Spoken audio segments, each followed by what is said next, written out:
Over the last 3 years, Mad City's received over 60 updates adding brand new content to the game. This includes heists, weapons, map changes, and even whole new teams. But not everything that's been added to Mad City stayed in the game forever.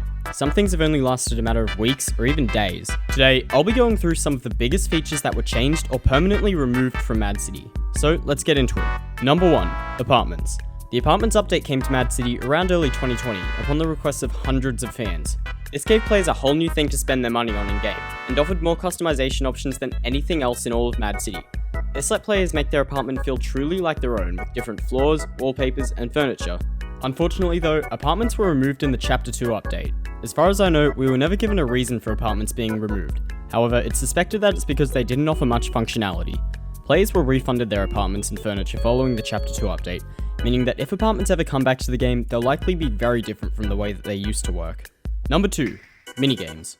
Minigames were added to Mad City on the 12th of July 2020 alongside a secret event in-game. Initially, the update included 4 game modes: Team Deathmatch, Hide and Seek, Gun Game, and Racing. Later on, they also went and added 3 more game modes: Infection, Murder Mystery, and Target Practice. Just last year though, minigames were quietly removed from the game in a small update.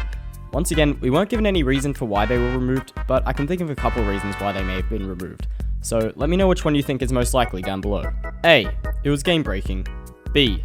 Nobody used them. Or C.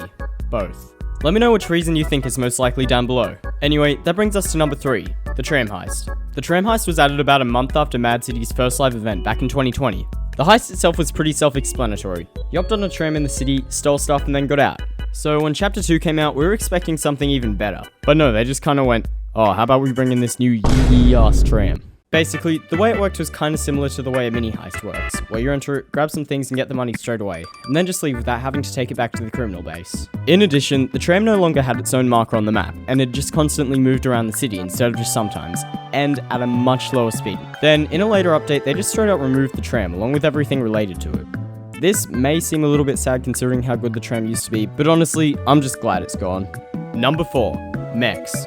Mech suits were added to Mad City in April 2020, following the Mechacluckles boss battle that had taken place as part of the Roblox 2020 egg hunt. Overall, it was a pretty cool concept. Mechs would randomly spawn around certain locations of the map, and if you could find it, then you kept it, regardless of your team. While inside the mech suit, you'd get a total of 500 health points, and you'd be equipped with a missile launcher, minigun, and special stomping attack. Just a couple of months later though, mechs were temporarily removed from the game. This was apparently because they found it would open the game to certain exploits that hackers created to allow themselves to use all sorts of cheats in game.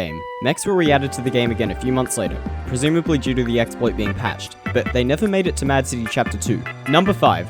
Fan-made billboards. Okay, so I know I already made a whole video talking about this one a while back, but I promise I'll be quick here. Basically, when Mad City was a brand new game back in early 2019, we saw lots of fan art being made for the game.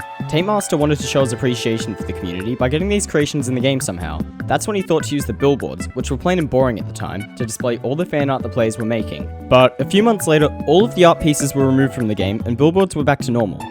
Apparently, they planned on replacing them with newer fan creations, but never got around to it. Luckily, the devs remembered this when they were making Chapter 2 and opened a competition for artists to get their own creations on the billboards in-game. And it actually happened, so it all ended up going happily ever after, I guess.